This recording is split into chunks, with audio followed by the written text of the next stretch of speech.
This is Amy Poehler. My new movie, Disney and Pixar's Inside Out 2, is coming to theaters June 14th, and it's making me feel joy and sadness and anger, definitely some disgust, and I think a little fear. But I'm also feeling these new emotions like anxiety, embarrassment, envy, and ennui.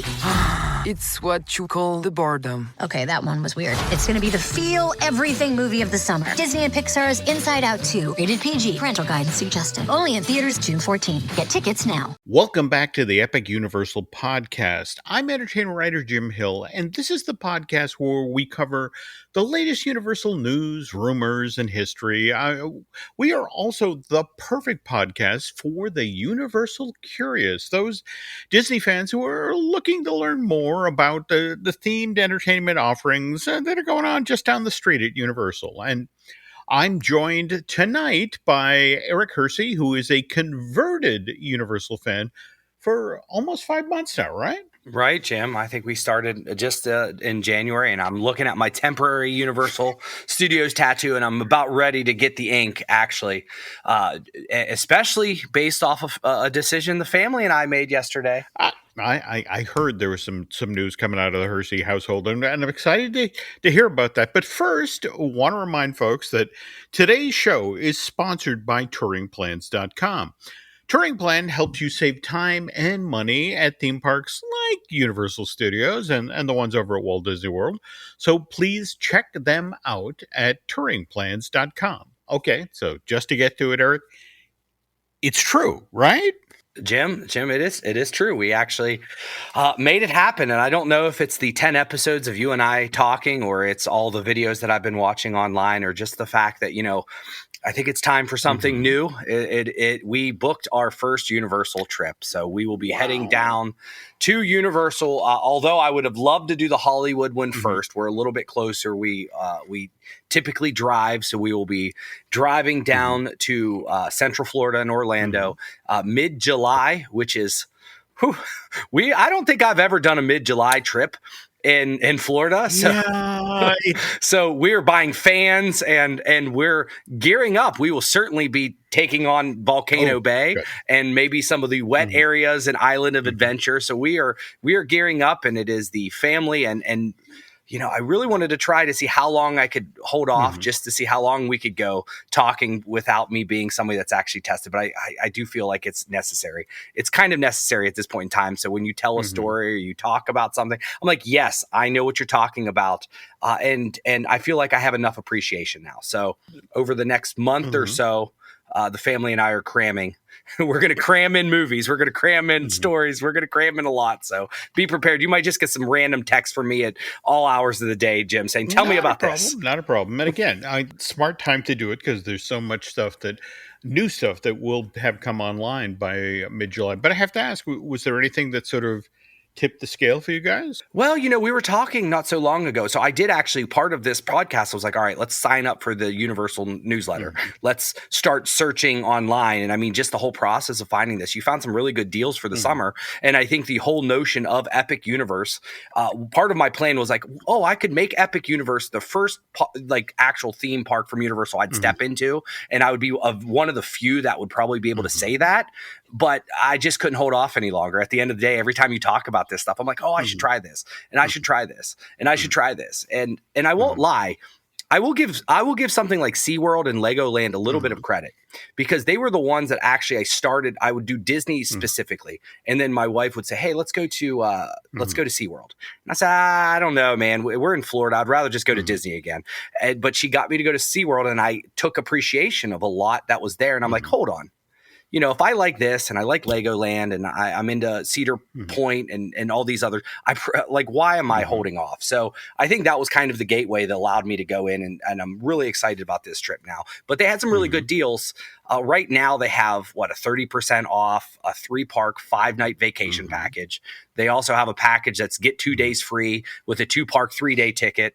There's also a 3-park, 5-night vacation package starting at $89 per person per night. So thank you, Epic Universe, for being in the distance enough that they're incenting us now to join. So that's why we're going a little early. So obviously a number of resorts there.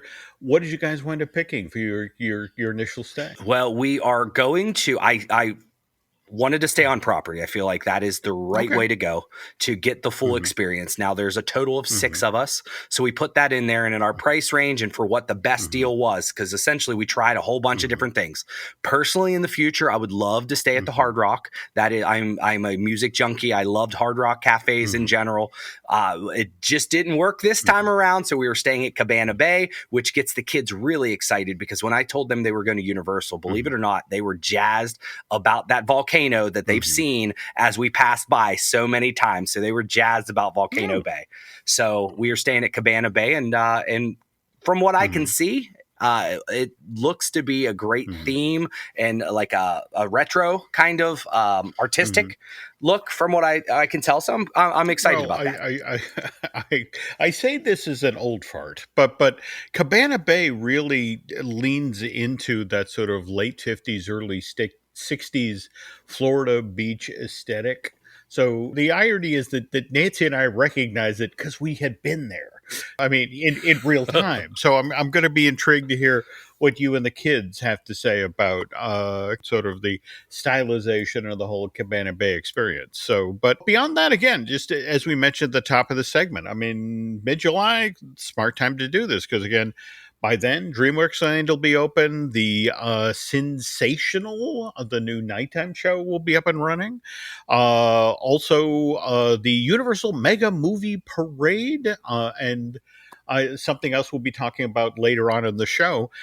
Sadly, you're going to be a little early for Premium Scream. Did you hear about this, by the way? Right, I did. And I have questions, Jim, as I always do, and I think that is kind of my job. But you're talking about the new exclusive Halloween Horror Nights event that is coming.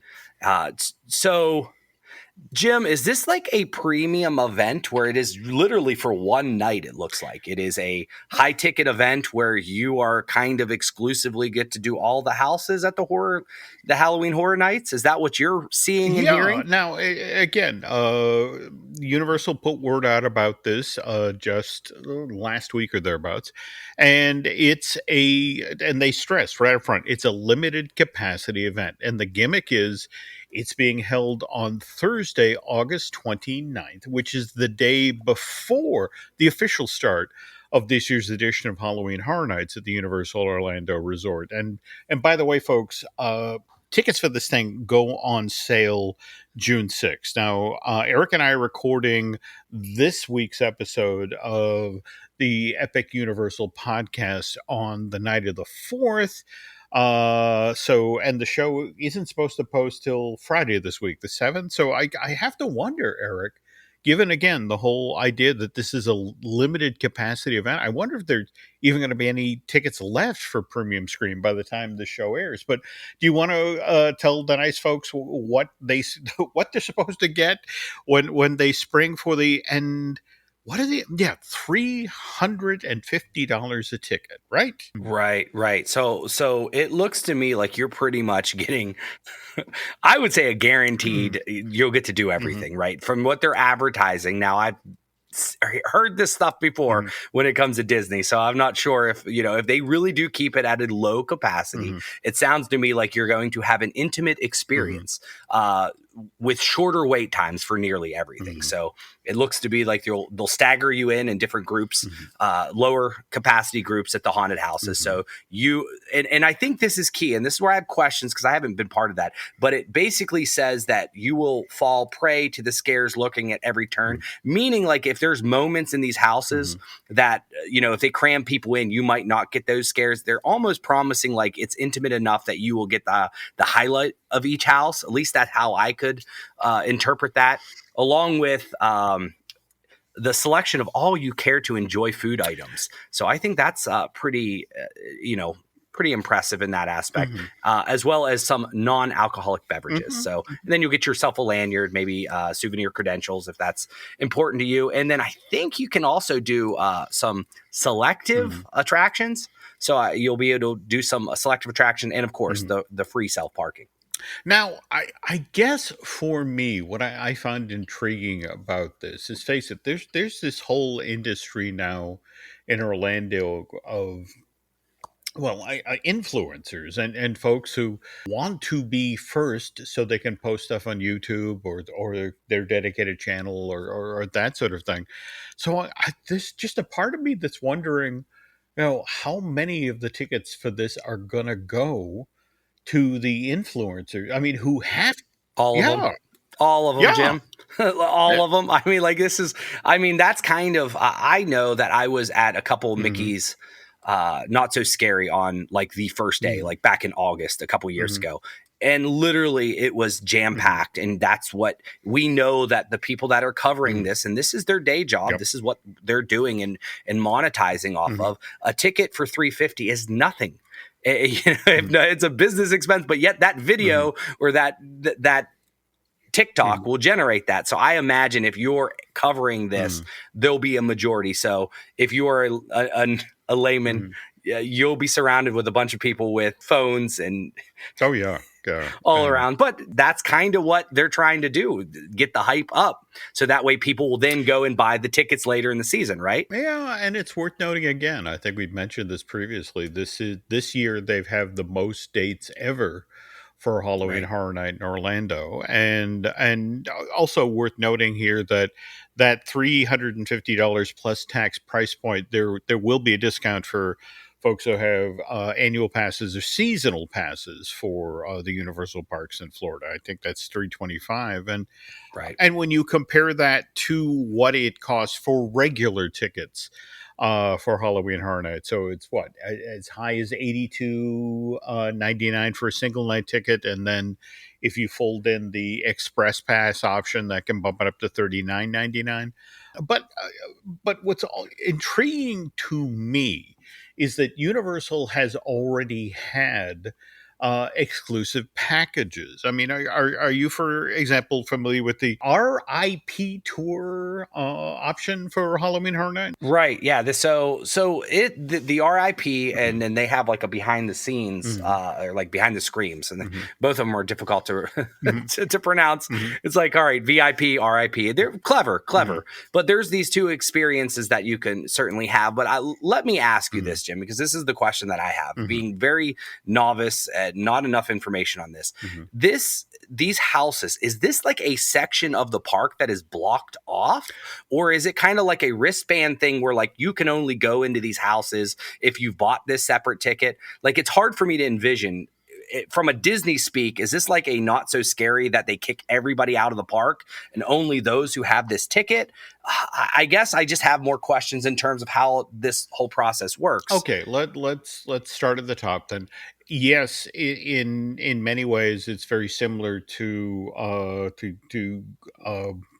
Mickey's Not So Scary, in that I think only people who've purchased tickets and have the wristband can. I mean, but it's an after hours event. They effectively sweep the park.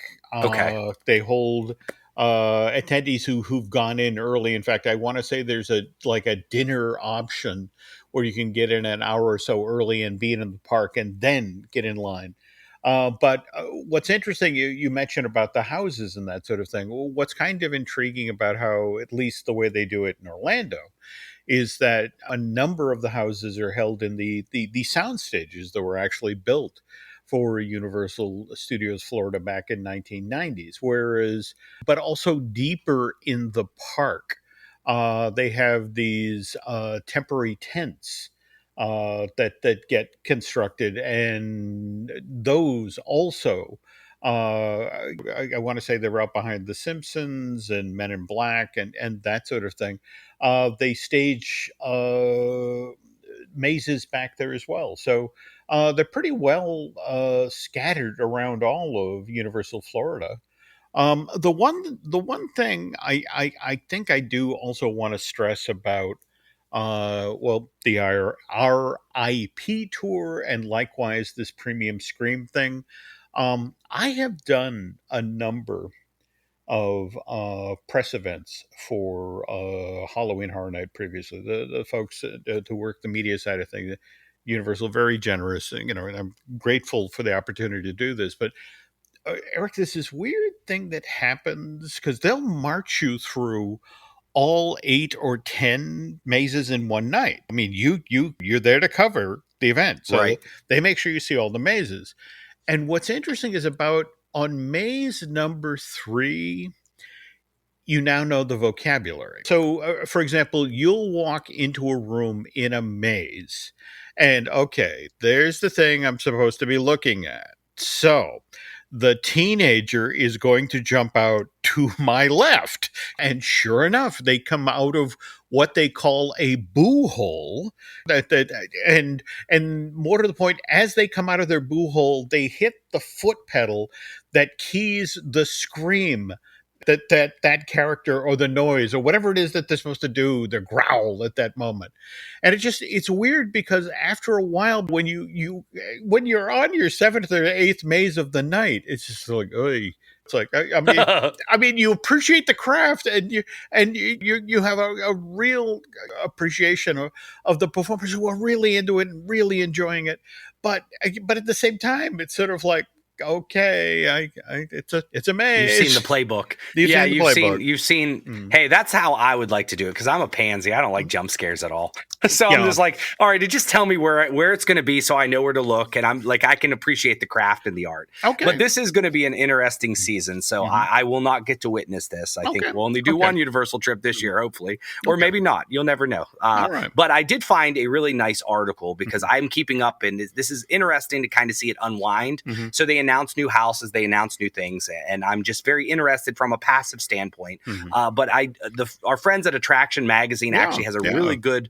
They have a really good article that literally keeps a running list of all the announcements. So attractionsmagazine.com, and then just / Halloween Horror Nights 2024 announcements. Check that out if you're interested, and they'll continue, and we will continue to talk about that as it comes through. Excellent suggestion. Now, top of the show, of course, we mentioned Sensational and DreamWorks Land and the new mega movie parade, but there's something else that will be open by the time you and the family get down to Universal, and that is the Epic Universe Preview Center in City Walk. You've been following the photos of the construction, or? I have, and I mean, we even covered what they replaced. I believe we were talking about it. Was it the Legacy Store? Am I reading? Or was I thinking that right? No, I think the Legacy Store was in the park, whereas this was more of a general Universal store. I mean, it was sort of like you're walking out of the park, and it's your last chance to get a Harry Potter shirt. Right. So, no, I'm actually really jazzed about this for whatever reason. I mean, I would love a preview center. Ever since the fact that I'm like, all right, when Walt Disney World had their original preview center, and I drive by that all the time, I'm like, I wonder if I can go in there. I think it's something like YMCA. I don't know. It's something weird now. But I'm all about preview centers, and I would love to kind of see like models. And it sounds to me like there's going to be, models of the new park, the new lands. And I just appreciate that. Like, one of my favorite things is to walk through like one man's the Walt exhibit in Hollywood Studio and see the actual models. So if they're going to bring this, I will probably spend more time than I should in the preview center as it opens. And what are we thinking? That's opening towards this month, end of month. Any news? Well, Mr. Schul has been paying very close attention to this. In fact, over on his Twitter feed, I want to say he shared some imagery from the Islands of Adventure preview center that was actually located deep inside of Universal Studios, Florida. In fact, I want to say it was in, oddly enough, where the tribute shop used to be in this park, right next to, I'm dating myself, Confrontation, which of course now is the Mummy.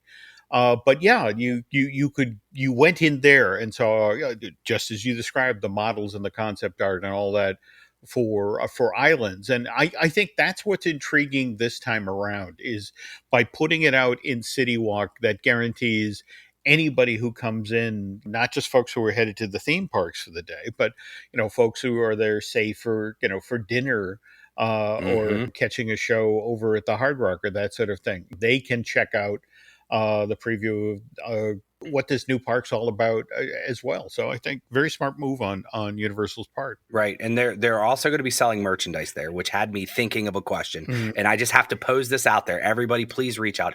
The fact is, I have no idea how do you dress for Universal? Mhm. I mean, at Disney, it's pretty much you wear Disney shirts and so forth. At least that's what we do here.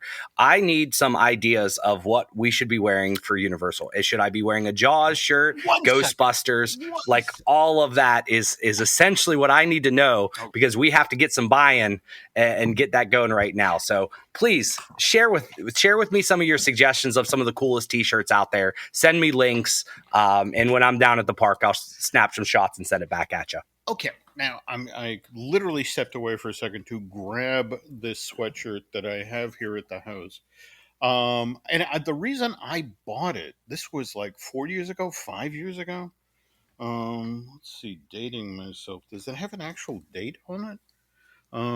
Yes, it's Universal 2019. But the reason I bought it, Eric, look at the back and look at the catchphrase here. It says the epic adventures at Universal Studios. Whoa. And it was just one of these things where I had been clued in early on that the word epic was going to be featured in the new park. And it was just sort of like, I would like to get an early piece of merch that uses that name. So yeah, but beyond that, there are, I'm going to make some suggestions here. In fact, on our next section here, we're about to talk about the tribute store that just opened that has some amazing retro stuff. Oh, well, again, explain what I'm blithering about here. So no, well, so I stumbled upon it on YouTube because I followed when I went through my, hey, let's learn everything there is to know about Universal. I followed him on YouTube, and it came across this really cool. It's done like a 1980s retro commercial. It is just so darn clever, and it has a talking VHS tape. It reminded me of like Miss Minutes from the Loki show, but he has like a gruff voice, and so they're doing this. There's a tribute store, and I'm very unfamiliar where this is at or what it is, except for it's done in this really great 80s style. But from what I understand, and it is recently opened, it is a shopping mall, and I'm guessing it's inside of Universal, or is it City Walk? I'm not really sure, but it is a mega video rental, a mega castle arcade, and a tribute theater. But these are that's what it looks like from the outside, and it's themed inside. But it is truthfully just a great store with a lot of the classic nostalgia that we've all seen from Universal over the years, from the 90s on. Has things like Ghostbusters, Back to the Future, E.T., Jaws, Shrek, so forth. So I would love just to maybe make that my first stop and just buy up all the merch there and have my shirts for the rest of the trip. Knowing my wife, that's not going to be allowed. We're going to have to pack ahead of time. But So, Jim, what's your thoughts on this? Were you equally as jazzed about that commercial as I was? Or again, I'm old. I experience this stuff in real time, and more to the point. If this is located where I think it's located, the tribute store. Again, recently decamped from the New York section of the park and is now on Hollywood Boulevard. In fact, right across the way from what is it? The Jason Bourne show, which you have to catch, by the way, as well, just because it has some of the most amazing use of on-stage props and projections. I'm not going to spoil it, but again, you got to check that one out. So. We're going to do it all. Okay. But again, this is for 2024. You, on the other hand, while you were digging up stuff for our news or not section here, you found out about the dates for Rock the Universe 2025. Right. And I only know of this in passing because we've talked about kind of before the Disney equivalent of it. And I was just like, oh, that's a pretty big thing. So Rock the Universe is going to be happening in January 24th and 25th, the beginning of 2025. So I was like, what is this? Well, it is Christian music at the Universal Music Plaza stage. So truth be told, my mom was all about Christian. I have so many darn Christian's cassettes, Mhm. DC Talk and Carmen and all these other people from years ago. So it just was like brought a nostalgia vibe of like, oh, I remember having to go to these concerts with my mom and she would eat this stuff up. Jim, what do we know about this? Is it very popular? Is this a very niche product? Well, Just I'm looking for some backstory. Well, what's interesting is, and you mentioned the Disney equivalent, which of course was Night of Joy. Again, same thing. Celebration of Christian music started in 1983 and ran through 2018. So that 35 years of, and what was interesting is that Universal, once the Florida parks opened in 1990, it was kind of a monkey see, monkey do. So if Disney had a Christian music night, Universal would have a Christian music night, sort of like how Disney has a grad night and Universal has a grad event. And what's interesting, Disney has stepped away from this for a large part, though I want to say a couple of the artists that they've invited to Eat to the Beat, the concerts that are done over at Epcot, they have been Christian performers, so they're keeping it alive in some form. But yeah, this is typically a sort of a mix-in situation that the event starts basically at 4 o'clock in the afternoon and runs till 1 o'clock at night. But the park sort of shoos the day guests out, and then again, if you're there for this event, you have not only the opportunity to see all these great performers, but you also have the opportunity to have much shorter lines for the attraction. So it's kind of a win-win. But again, wow, I didn't realize. I just thought it was like a Eat to the Beat, where this but this is actually a ticketed event where this could be a good time to, if you're not into Christian music, but you just want to go on the rides. You're gonna have less capacity. I just one note though, it's January in Florida. And after dark, well, again, you bring a sweatshirt or a coat. All right, I'm just saying. Right. It's not like now where it's like being on the sun. But anyway, beyond that, you have one last bit of news here. And Well, this was an interesting story. So it came from thestreet.com. The Universal Studios theme park land likely to close. And then, of course, they have, like, in quotes, blame Disney. So it took me a while to find out what they were talking about in this article. So it was very nicely done from an SEO perspective, guys, that you really had a lot. But when we finally got down there, it turns out that basically they are announcing that the Simpsons land, the word has come out that when the contract ends. Do you have kind of any details on this? Well, now, look, the folks at the street, they've done their homework. I mean, they're mentioning that it looks like the deal expires in 2028, and given that it's a 20-year deal, and the Simpsons Ride opened in May of 2008, it's like, look, that lines up. Now, I want to say it was Theme Park Tourist that you found some additional information that... Right. They were interviewed in this and quoted quite prominently in there. And I think they had some insights or at least some suggestions. Yeah, they were talking about how they believe that a Pokemon-themed attractions will go into this area. And I have to say that, okay, I mean, again, my daughter Alice was hugely into Pokemon. I had to learn how a Charmander became a Charizard.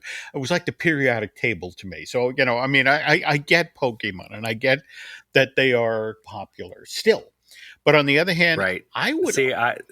My kids collect Dedenne cards for me because I heard it on a cartoon once, and I said that's a fun name, Dedenne. So now I have 9 or 10 that I have on a corkboard right here. That is so I'm very familiar, and I do think the Pokemon, as much as we love the Simpsons, it doesn't make much sense to continue promoting a property that essentially, or paying licensing for that matter, for a Disney property.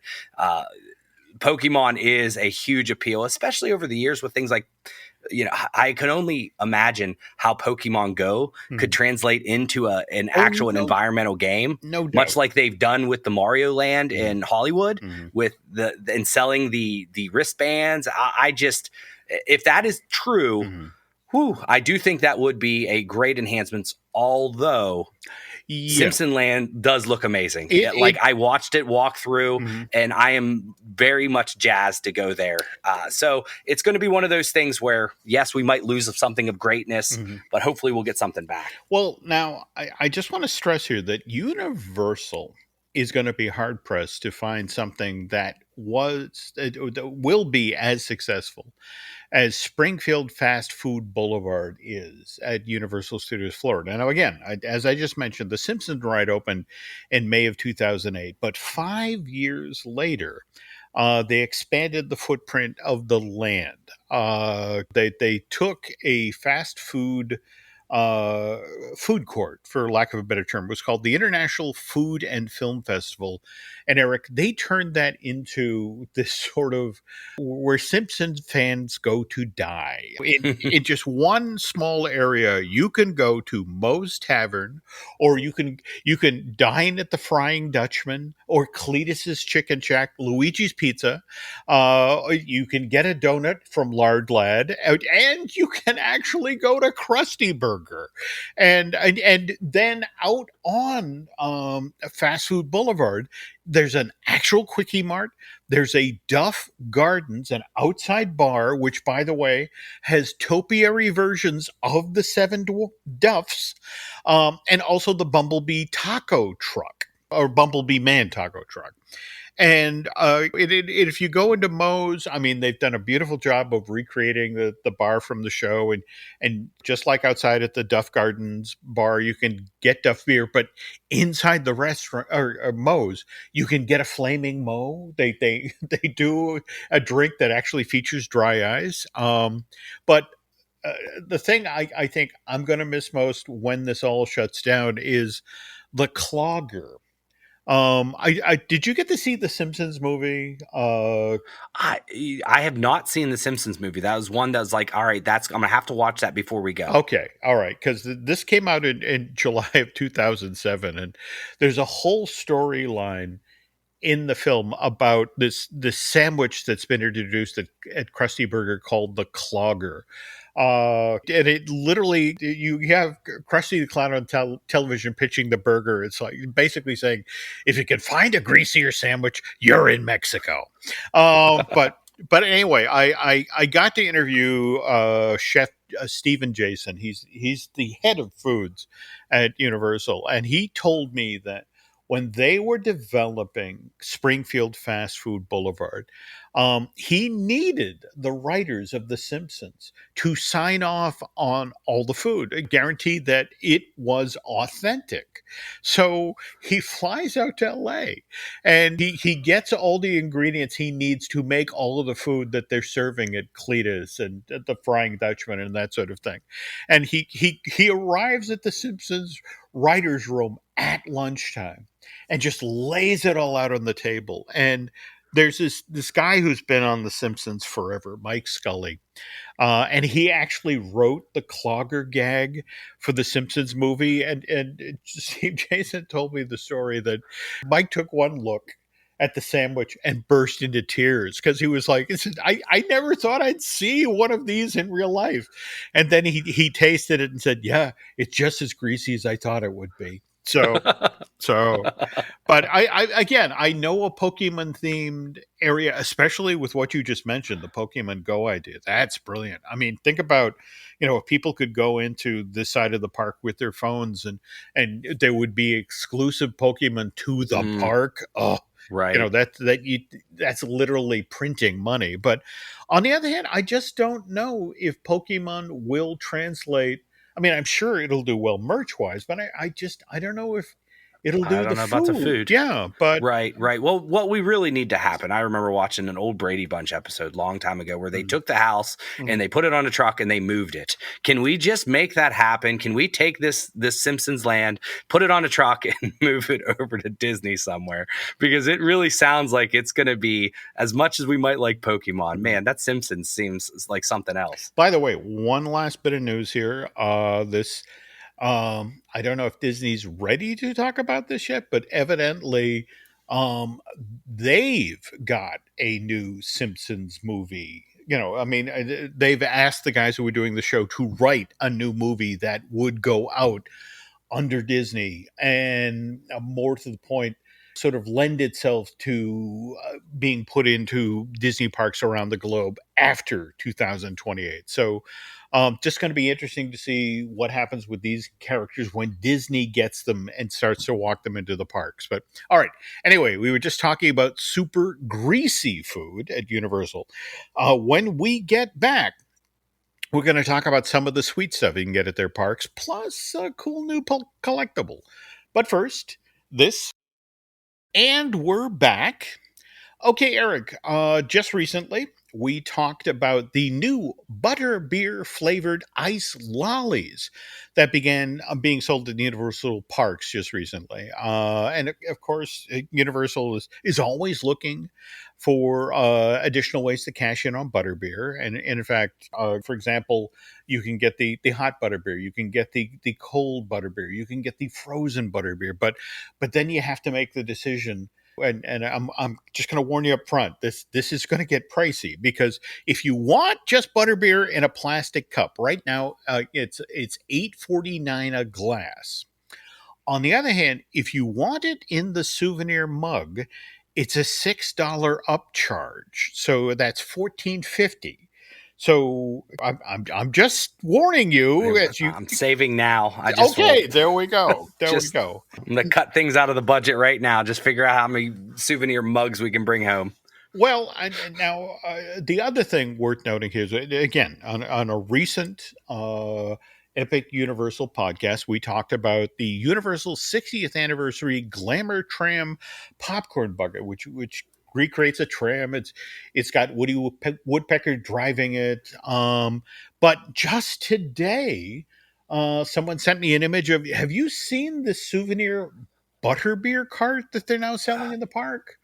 My goodness, it's something else. Yeah, I mean, a beautifully detailed replica. One of the many ways they sell butterbeer in the park.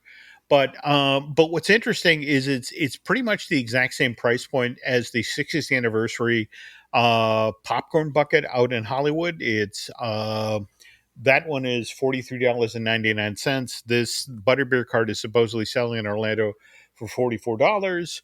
But it beautifully detailed. But again, it's being piped as a candy bucket, and more to the point, it's being sold at Sugar Plum's sweet shop over in Diagon Alley. Which right. Again, well, Jim, it just hit me. Like, mm-hmm. we were talking about this weeks ago, and it's just like, all right, the price point, I'm thinking of it, and it just kind of goes in one ear at the other. Mm-hmm. But now that I'm going, it hit realistically $44 for a popcorn bucket. That is not cheap. No, so I mean, I will look at it up close, and maybe there's little gold specks or diamonds in it. There's some gems, but I understand it. Mm-hmm. We're down there. Nothing really is going to be cheap. But, but again, the Universal also understands about Harry Potter fans. Something like this, where it's like, oh, that's beautiful, and it's got a wonderful little lanyard aspect with Harry Potter logos printed on the thing you dangle around your neck. So I mean, they try to make you think that it's worth it, both from a detail and a memorable souvenir point of view.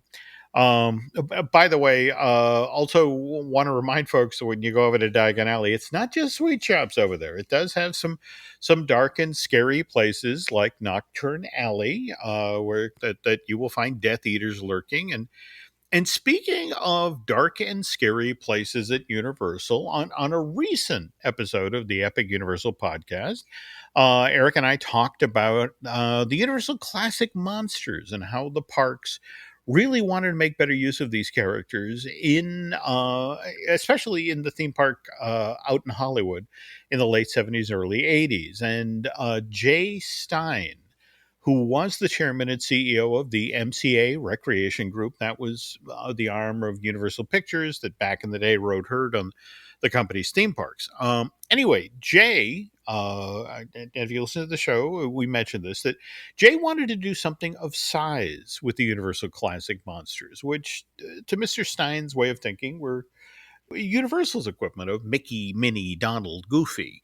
So, which is why in September of 1979, Mr. Stein had the outdoor theater that had previously housed Universal's Land of a Thousand Faces makeup show. He had it flattened.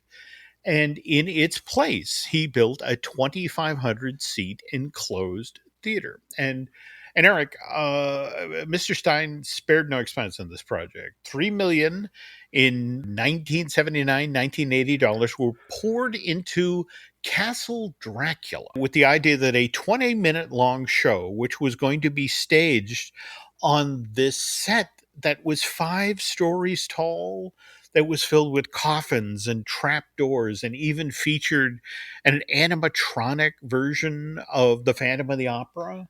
Oh, by the way, what's kind of interesting, and again, this tells you about Universal in the 70s and the 80s. Disney had animatronics, whereas Universal had theatertronics. Yeah. Imagineers and cinemagicians, right? There we go. There we go. All right. We gotta. We're making IP different everywhere. We're making our own names. Yes. There we go. I get it. Okay, so anyway, the idea of spending this $3 million to create a show that could be staged up to 12 times a day, and that people would queue up outside for the Castle Dracula show, and then head into a theater. It was outfitted with state-of-the-art theatrical lighting, not to mention stellar air conditioning. And they then look up at the set that was shrouded in fog and these sinister gargoyles covered with cobwebs, and Dracula. Dracula, of course, the show's called Castle Dracula, so Dracula's the star of the show. And what's kind of interesting is that the performer who played Dracula in the show, as part of his costume, he wore a replica of the ring that Bela Lugosi wore in Universal's 1931 film version of Dracula. I'm just going to pause here for a sec. Eric, you're in a 2,500 seat theater. You're in the back row. Wait a minute, honey. What's the deal with that ring? Just I love it as a detail in the press release, but it makes no sense to me. As that somebody actually watching a show. But anyway, I don't know if the spotlights could get that close. There we go. that detailed. Have you noticed my ring? All right. Anyway, okay. So Dracula, as part of the show, brings to his castle Frankenstein's monster, the Bride of Frankenstein, the Wolfman, and the Mummy, along with Dracula's minion, Renfield, and a pair of his undead brides. And they all sit down to this fiendish banquet. And anyway, Eric, show opens in June of 1980 after an 8-month-long redo, and guests immediately begin to complain. And about what? Well, here's the thing. Castle Dracula has great production values. It is a terrific physical plant in the theater that they built. But as a show, it was just kind of laughable. I mean, you gather all of Universal's classic monsters together in one place, and then you make them have dinner. It's like, what was the concept that they opted not to do? They do laundry. Right. We watch it. It sounds kind of ridiculous from, granted, this is many years from now, but I'm like, all right, they're gonna eat dinner. We're watching dinner. All right, okay. All right. I would probably have been of one of the, all right, we've seen this one time. We'll skip it next time. There we go. And so what's scary or entertaining about that? Now, mind you, the MCA Recreation Group has spent $3 million on Castle Dracula, so they're not going to walk away from that investment again initially. But the problem is, since people who've seen the show in the upper lot find it laughable, it's like, all right, how do we fix this? Or it's like, all right, we lean into making it funnier. So Eric, they start by hiring Paul Lynde. Do you remember him? He played Uncle Arthur. He was on Bewitched, right? There we go. Right? There we go. And he was also the central square in the original version of Hollywood Square. So So they hire Paul Lynde to be the new voice of the Phantom of the Opera Theatertronic. And then, well, you're going to love this, at least for a time, to make the banquet portion of the show seem sillier, They made a very big Oh. deal about unveiling the main course, which turned out to be boxes of Count Chocula and Frankenberry. This is the greatest, Jim. Literally, I was reading through. Yeah. I have so much more respect for Universal now that I know that they figured out how to get Count Chocula and Frankenberry in there. Like, Well, no, amazing. Interesting thing is that Count Chocula and Frankenberry actually first came to market in March of '71. So again, this is 1980. They've been out there for a while, and so they knew the kids in the audience. As soon as they lifted up the sheet and showed the cereal boxes, they'd recognize, hey, it's Count Chocula. They'd laugh and applaud. But here's the thing: they had to go to General Mills and get their permission to prominently feature these boxes in the show. And so executives actually flew out from Minnesota and attended a performance before they'd sign off on the idea. But in the end, Jim, I just got to let you know, just because Count Chocula has been true. Every Halloween, we have Count Chocula parties at our house. In this latest year, we found all of the commercials on YouTube, and we watched from 1971 or whenever it came out all the way until the 90s, all of the Count Chocula commercials. Wow. It might have been the best post-Halloween, I guess, candy hangover ever. So listen, if that's entertaining for me, maybe that did save this show. Tell me more. Well, but here's the thing: after a less than 3-year run, Universal pulls the plug on the Castle Dracula show. In fact, it goes dark on January 31st, 1983, and the general consensus was that again, the park had built a beautiful theater, but then had chosen to stage a terrible show inside of that theater. But less than 6 months later, in the exact same space, Universal Studios Hollywood debuts its Conan, a sword and sorcery spectacular show. And again, June 18th, 1983. So less than 6 months. And this live show has a lot in common with Castle Dracula. It also is 20 minutes long, also features costume characters live on stage, elaborate multi-level sets, and great theatrical lighting. Also features theatertronics, only instead of a man-sized animatronic version of the Phantom of the Opera, Universal Studios Hollywood's Conan, a sword and sorcery spectacular, features a 20-foot tall animatronic serpent that rises up out of a pit that had been dug in the center of the stage at Castle Dracula, and then, Eric, to cherry on the sundae, this theatertronic shoots lasers out of its eyes and then breathes fire. Well, that's dang impressive. But the question I have is, what cereal did they choose now? Is it King Vitamin? What? That literally sounds amazing, though. Like, I am all for that animatronic or thematronic. And there are actually some lovely stuff on YouTube. You can watch a behind the scenes a video that was done of the creation of the show and the staging of the show. And there's also a number of folks who did masterful jobs of actually filming the show in real time. But what's interesting is that it was Disney legend Bob Gurr who built this animatronic serpent for the Conan, a sword and sorcery spectacular show. And by the way, it was this theatertronic that convinced Universal that Bob and his company, Sequoia Creative, that they'd be the perfect outfit to build a mechanical King Kong for the park. And that 30-foot tall, 7-ton figure debuted just 3 years later as part of the King Kong Encounter scene that got added to the tram tour back in June of '86. But anyway, MCA Recreation spends $3.75 million to transform Castle Dracula into the Conan, a sword and sorcery spectacular. And turns out, though, Eric, every dollar was worth it. This show is a hit straight out of the box, plays to full houses on the upper lot for the next 10 years. Finally closes in 1993. And is then replaced by the Beetlejuice Rock and Roll Graveyard Review. Now, what's kind of interesting about Conan, a sword and sorcery spectacular, is it was a show that delivered on what it promised. It was clearly inspired by a hit Universal picture film, Conan the Barbarian, which had been released to theaters in May of 1982. So kind of impressive that in just 13 months' time, the MCA Recreation Group was able to get an elaborate stage show based on a hit film up and running inside of their Universal Studios Hollywood theme park. But again, of course, what helped here is that they had the good physical plant, the strong bones of Castle Dracula, its theater, to build Right. the Conan a sword and sorcery spectacular on.